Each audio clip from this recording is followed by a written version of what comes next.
Información precisa, completa, veraz, objetiva e independiente. Directo a tu pantalla. Radio Caracas Radio presenta Voz de América.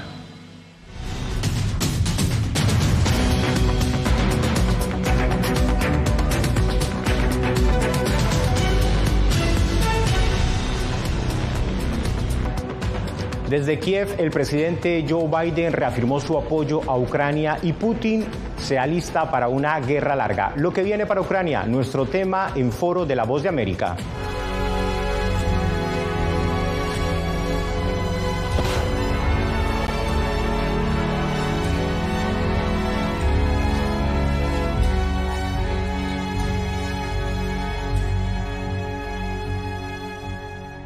La guerra en Ucrania cumple un año y no se ve un camino claro para su fin.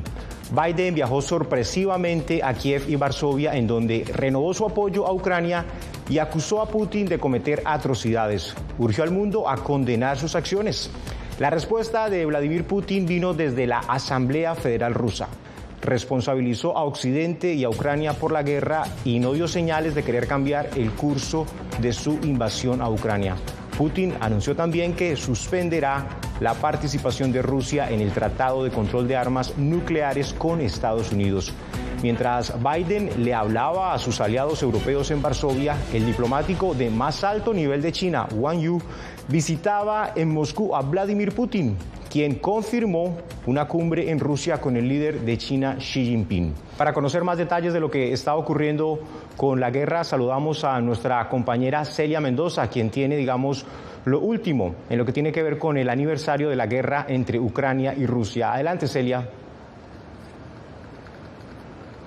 Gracias, Jaime. Así es, durante estos 365 días ha cambiado el panorama y justo durante esta jornada se pudo ver en el centro de la capital de Ucrania al presidente de ese país dándole ánimo a las tropas, pero también recordándole al mundo que siguen en ese lugar a pesar de lo que ha venido sucediendo. Se espera que haya una reunión con los líderes del G7. Esto será fundamental para coordinar durante esta nueva etapa la ayuda militar. Y precisamente durante la visita del presidente Joe Biden a Ucrania, esta fue uno de los temas que tocaron y esto fue lo que dijo el presidente Zelensky.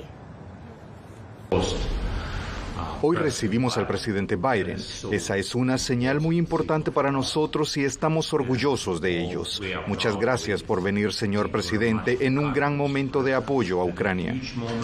Este mensaje ha sido escuchado por Vladimir Putin después del discurso que entregó dentro de su parlamento y donde nuevamente reiteró que él seguirá trabajando en el desarrollo de sus ataques a Ucrania, pero también de lo que él asegura es la defensa de su integridad, a pesar de que la comunidad internacional lo considera de otra forma. Escuchemos lo que dijo.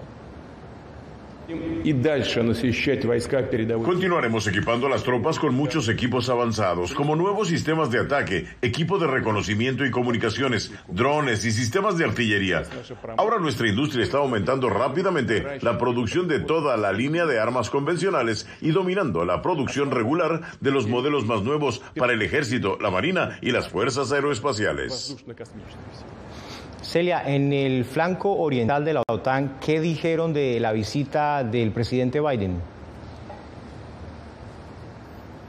Es fundamental para la alianza. Recordemos que esto es uno de los mensajes que ha entregado el presidente de los Estados Unidos. Si Rusia dejara de invadir Ucrania, terminaría la guerra. Si Ucrania dejara de defenderse de Rusia, sería el fin de Ucrania. Por eso, juntos, nos aseguraremos de que Ucrania pueda defenderse. Y precisamente el día de hoy los Estados Unidos anunciaron 200 sanciones, esto para individuos y empresas que han seguido colaborando con Rusia y podrían llegar más por parte de la Unión Europea. Jaime. Celia, muchas gracias por esta magnífica actualización sobre el estado de la guerra.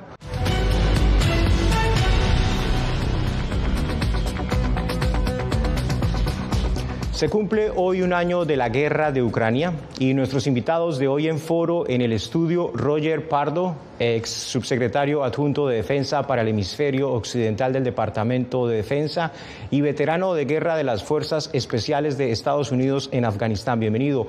En España saludo a Carmen Colomina, investigadora senior especializada en temas de la Unión Europea del Centro de Estudios Interamericanos de Barcelona, y en el área de Washington a Guillermo Pacheco, analista internacional en defensa y seguridad. A todos, muchas gracias por acompañarnos en foro. Roger, después de la ofensiva diplomática del presidente Joe Biden para apoyar, a Ucrania, Zelensky, ¿qué viene ahora en la guerra? ¿Qué viene ahora para Ucrania?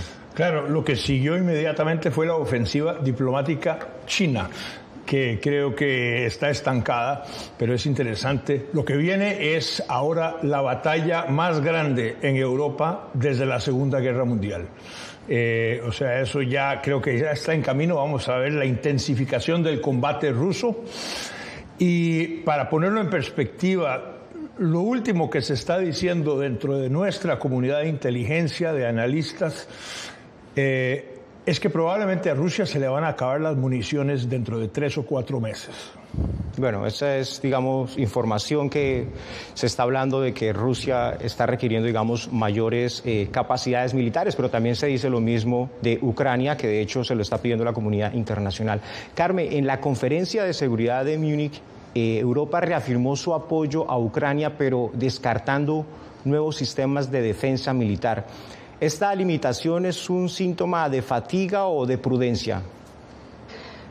Yo creo que es un síntoma de lo difícil que es crear consensos dentro de la Unión Europea. La Unión Europea ha dado un salto de gigante este último año en la construcción de una defensa, incluso en el propio concepto de seguridad, pero es verdad que se han dado cuenta que los arsenales que tenían disponibles son muy inferiores a las necesidades de Ucrania, y de hecho la Comisión Europea, Bruselas, anunció que se pondría en marcha un mecanismo para coordinar mucho mejor la producción de municiones para poder seguir a este ritmo.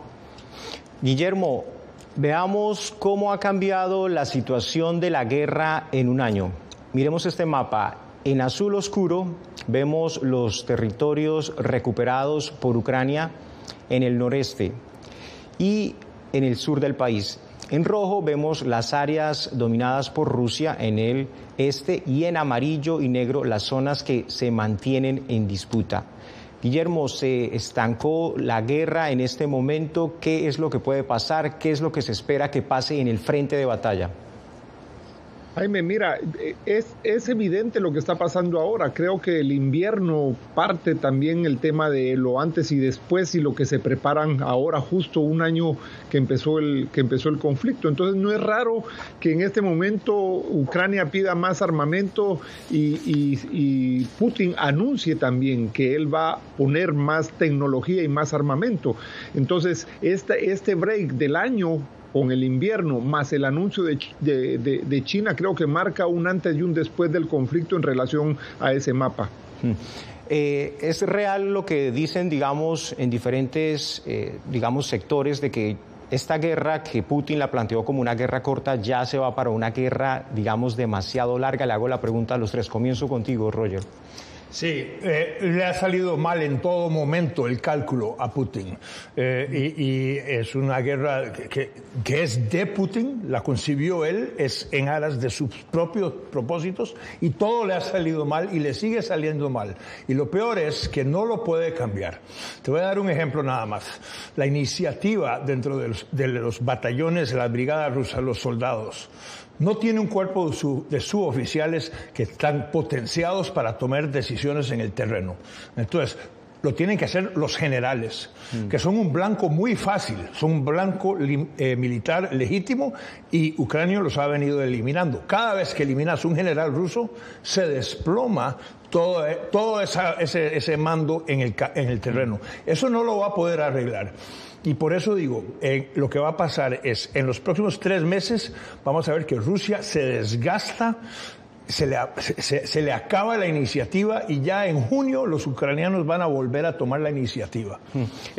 Carmen, En un escenario de una guerra larga, ¿qué tanto favorece esto a Putin? Sí, yo creo que Vladimir Putin siente que tiene el tiempo a su favor, que cuanto más se cronifique esta guerra, más puede confiar primero en las dificultades de mantener la unidad occidental entre Estados Unidos, la OTAN, la Unión Europea y la propia unidad de los europeos. También es verdad que venimos de un conflicto que ya estaba cronificado en el este de Ucrania desde 2014, por tanto, este es uno de los escenarios y hasta ahora veremos qué pasa con la llegada precisamente de este nuevo armamento a partir de la primavera, pero hasta ahora ninguna de las dos partes ha tenido capacidad suficiente, militarmente hablando, de imponerse en el terreno y por tanto todavía tienen dependencias también del exterior, sobre todo Ucrania. Guillermo, de la ayuda anunciada a Ucrania, ¿en qué momento podría verse algún cambio en este mapa que acabamos de demostrar?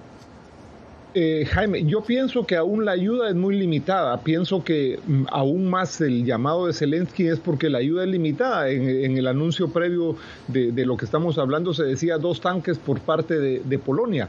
Me parece que es muy escaso, entendiendo y resumiendo brevemente un asunto de no poca complejidad. Es que estamos viendo un conflicto que presenta una desconcertante combinación entre elementos novedosos, el uso de drones, de vehículos aéreos de diferente manera, y otros que no lo son en absoluto, regresando a tanques, a trincheras, o sea, algo que no se veía hace 100 años, y en ese sentido Putin podría tener una mayor ventaja, entendiendo, aunque no nos guste aceptar, él tiene todavía un 80-85% de aceptación al interno de su país. Entonces, como decía Carmen, al final lo largo le conviene en cierta parte a él.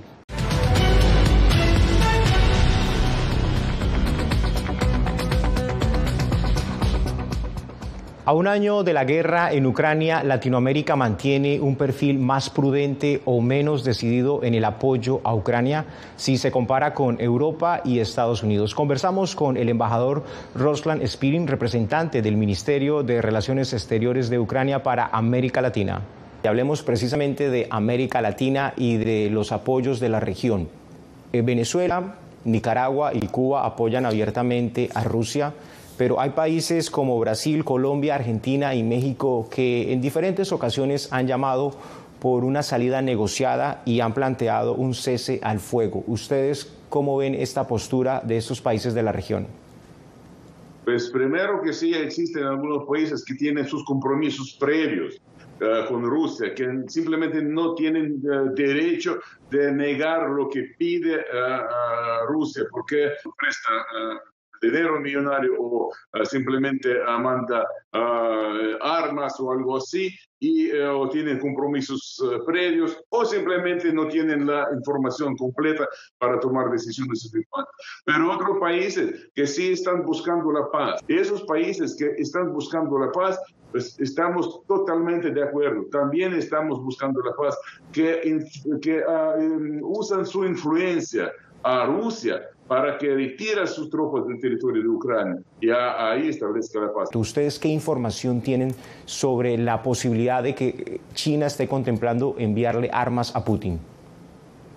No tiene información exacta, pero tenemos la lógica y pues podemos adivinar, digamos así, porque como yo considero la diplomacia china muy sabia. Las personas que están tratando de hacer algo ahí piensan 1000 veces antes de hacer cualquier movimiento. Lo que está haciendo China es que está llegando al juego internacional político como uno de los jugadores más importantes. Simplemente ahora ya entendió que no puede ser aislado, pues pasar como observador de la situación, porque de un lado hay un enemigo que está amenazando todo el mundo, violando el sistema de seguridad, sistema radiológico, sistema de seguridad nuclear, sistema de seguridad energética, alimentaria, está violando tantos principios básicos de la ONU que simplemente no puede quedarse al lado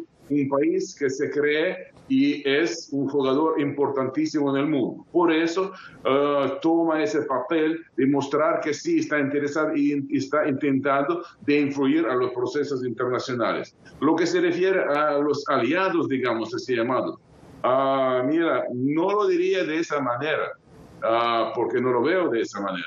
Lo que está haciendo, por ejemplo, China, haciendo comercio con Rusia, en el momento cuando todos hacen restricciones de ese comercio con Rusia, con las sanciones y todo. Eso no quiere decir que está aumentando simplemente el comercio de Rusia y China. China está comprando toda la materia prima por los precios dumping, los más bajos posibles, y solamente de petróleo, de gas, son en esa industria de petróleo. Rusia ha perdido 45%. Y otra en otras industrias de 28%. Eso es lo que está sucediendo. Y cuando uno de los diplomáticos más importantes de China viene a Rusia para negociar, él no entra como un socio, sino entra como un dueño que va a luego decir a Putin qué puede hacer y qué no va a poder hacer.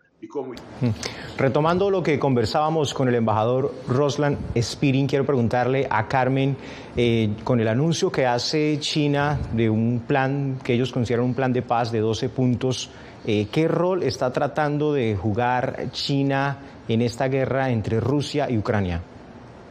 Sí, me parece muy interesante esta iniciativa. China hasta ahora ha tenido un apoyo retórico claro a Rusia, pero también una cierta prudencia estratégica, porque ha sido prácticamente imposible demostrar que haya habido apoyo militar chino.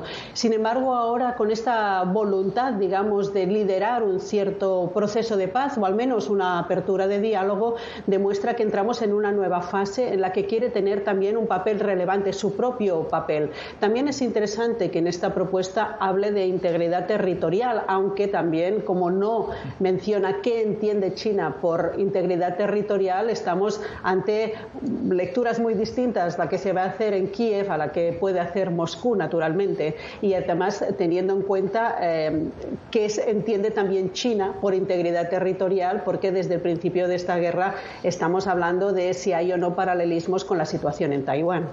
Y en el documento no se menciona el tema, no catalogan como una invasión, digamos, lo que ha hecho Rusia en Ucrania. Guillermo, internamente, ¿qué tipo de consideraciones estaría sopesando China sobre la guerra de Ucrania? Mira, Jaime, yo pienso que lo que está haciendo China ya es posicionándose y lo hace en una muy buena fecha, justo al año cuando Wang Yi hace la visita no solo a Occidente, participando en la conferencia de seguridad hace una semana, sino visitando a Putin. Entonces me parece que China vamos a empezarlo a ver jugando ajedrez, seguir jugando ajedrez, y me parece que va a cambiar la lógica en cuanto a las negociaciones, y es lo que quiere jugar y entender que el sistema multipolar, sigue y revela también lo que lo multilateral, las organizaciones multilaterales no lo pueden hacer, y China va a empezar a jugar ese papel para negociar y sentar a los actores, entendiendo, como muy bien dijo Carmen, o sea, no se sabe qué habla de integridad territorial, ni menciona invasor, ni que alguien está siendo atacado. Entonces es interesante este posicionamiento chino. Sí, ibas a decir algo, Roger. Mira, nadie debe poner ninguna confianza ni fe en nada de lo que dice China. Hace un año era la amistad sin límites con Rusia y Putin. Lo más peligroso que enfrentábamos era una alianza entre Rusia, China e Irán, todos actuando al mismo tiempo para cambiar el orden mundial. Si Putin hubiera ganado, y que conste, todavía puede ganar, todavía tiene la oportunidad, China se vería totalmente diferente. Acordémonos de la estrategia de Mao. Pelear, hablar, pelear, hablar, pelear, hablar. Si estás perdiendo, y ahora Rusia está perdiendo, China dice que hay que negociar. Cuando Rusia estaba ganando, no era así. Nadie debe creer absolutamente nada de lo que dice China. Lo que quiere China, el deseo de China es ver debilitada a Rusia, a Europa, a Estados Unidos y a Ucrania. Eso es lo que quiere China. Carmen, llama la atención que en este documento China hace otra vez un especial énfasis en el tema de las armas nucleares, justamente cuando Putin da por terminado este acuerdo de no proliferación de armas nucleares que tenía con Estados Unidos, que era, por decir, el único mecanismo que había vigente. Bueno, sinceramente hace tiempo que estamos en una regresión en el tema del control armamentístico. Ya hace varios meses que se ha constatado que todas las potencias nucleares en general están actualizando sus arsenales y, por tanto, el anuncio que ha hecho Vladimir Putin esta semana de congelar este acuerdo para el control de armas nucleares es una escalada retórica más en una arma retórica que es la amenaza nuclear que ha ido utilizando desde el principio de esta guerra. Lo que sí que refleja tanto la posición de China como toda esta escalada militar como este rearme generalizado que estamos viviendo es que claramente se está dibujando un mundo mucho más confrontacional y este es el gran problema para Europa también. Para Europa esta guerra es el fracaso de una política exterior que había interiorizado en el que las relaciones comerciales eran suficientes para garantizar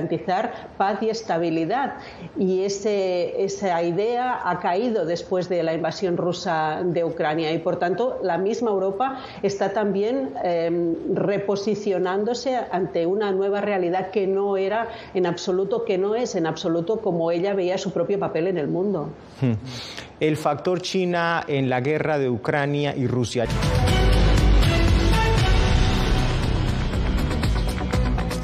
Bueno, se pasó muy rápido el tiempo y llegamos a la parte final del foro de La Voz de América, el estado de la guerra en Ucrania y lo que viene ahora que el conflicto entra en su segundo año. Conclusiones, comienzo con Carmen Colomina.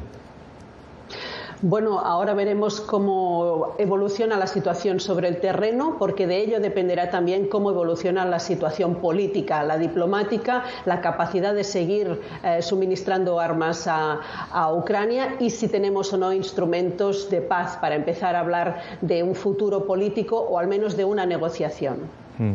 Una guerra que en el terreno parece como atascada. Guillermo Pacheco, tus conclusiones.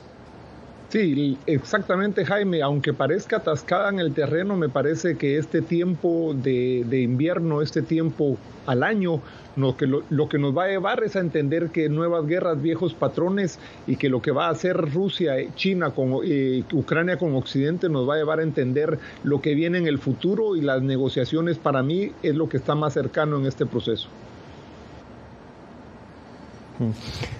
Roger, tu comentario final sobre esta situación de la guerra, lo que viene para Ucrania. Sí, mira, a toda costa hay que derrotar a Rusia. Si Rusia saca una sola migaja de esta guerra, habrá demostrado el hecho de que el chantaje nuclear y la violencia y la brutalidad funcionan. A toda costa hay que derrotar a Rusia. Yo creo que el momento de las negociaciones es muy prematuro. A Rusia se le van a acabar las municiones dentro de 3 o 4 meses, así que en junio y julio ya veremos que Ucrania vuelve a tomar la iniciativa y le va a dar una paliza absoluta a Rusia. Inclusive se verá la posibilidad de que Ucrania se tome a Crimea para fin de año expulsar a todas las fuerzas rusas de Ucrania. Ese será el momento de la negociación. No antes de eso. Hasta que Rusia esté derrotada no debe haber una negociación, sino el mundo se abrirá al chantaje nuclear en todas partes del mundo y lo que es más, dentro de 18 meses veremos que China, Irán, Rusia, Corea del Norte, Nicaragua, Venezuela, todos esos países se combinen para cambiar el orden mundial. Entonces, nada de negociaciones, hasta que Rusia esté derrotada.